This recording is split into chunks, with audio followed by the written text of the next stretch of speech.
Hello friends, welcome back to Media Talks. நான் உங்கள் Mounika. So நமக்கு மகாநதி அப்டேட்ஸ் மேக்ஸிமம் வந்து இவர் வந்து செட்டில் இருந்தார் அப்படின்னா நிறைய அப்டேட்ஸ் நமக்கு கிடைக்கும். ஸோ நம்ம காவேரியாக இருக்கட்டும், விஜயா இருக்கட்டும், ஸோ எல்லாரு கூடயுமே வந்து நிறைய அப்டேட்ஸ் வந்து இவர் தான் நமக்கு ஷூட்டிங் ஸ்பாட் அப்டேட் வந்து ஷேர் பண்ணிட்டு இருப்பார். வேறு யாரும் இல்லை, நம்ம பசுதா. ஸோ நம்ம பசுபதி ரமேஷ் சார் இருக்கார் இல்லையா, ஸோ அவர் தான் ரீசெண்டாக இந்த ஒரு வீடியோவை ஷேர் பண்ணியிருந்தாங்க.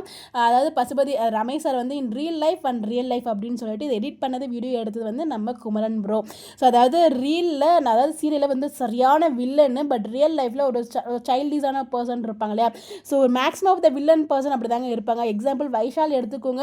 ஸோ முத்தலகு சீரியலில் எவ்வளோ வில்லித்தனமான ஒரு கேரக்டர் பண்ணாங்க. ஏன் ஈவன் நம்ம மகாநதியிலையுமே எவ்வளோ வில்லித்தனமான இதெல்லாம் பண்ணாங்க கொஞ்ச நாள். பட் வந்து பார்த்தீங்கன்னா ரியல் லைஃப்பில் ஒரு ரொம்ப ரொம்ப சைல்டிஷான ஒரு கேரக்டர், ஒரு குழந்தைத்தனமாக இருப்பாங்களே. ஸோ அந்த மாதிரி தான் இவருமே ரமேஷ் சாருமே. ஸோ வந்து பார்த்தீங்கன்னா ரியல் லைஃப்பில் ஒரு சின்ன ஒரு மாதிரி ஒரு கேஷுவலான நார்மல் ஒரு கூல் பர்சன், பட் ரியல் லைஃப்பில் கூல் பர்சன், ரியல் லைஃப்பில் ஒரு முரட்டத்தனமான ஒரு கோபக்காரர், ஒரு அடியாள், என்ன வேணாலும் சொல்லலாம். ஸோ சரியான வில்லன். உண்மையிலே வந்து பார்த்தீங்கன்னா மகாநதி இந்த லெவலுக்கு வந்து போகுது அப்படின்னா அதுக்கு ஒரு முக்கியமான காரணம் இவரும் நம்ம சொல்லியாகணும். பிகாஸ் வில்லன் ரோலை செம்ம சூப்பராக வந்து ப்ளே பண்ணியிருப்பார்.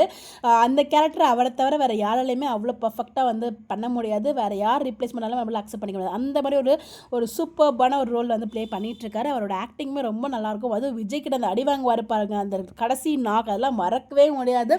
ஸோ அந்த மாதிரி வேறு மாதிரி. ஸோ ரியல் லைஃப் அவரோட கேரக்டர் வந்து ஷேர் பண்ணியிருந்தாரு. அதை கூட நான் ஷேர் பண்ணியிருக்கேன். உங்களுடைய கருத்துக்கள் கமெண்ட்டில் சொல்லுங்கள்.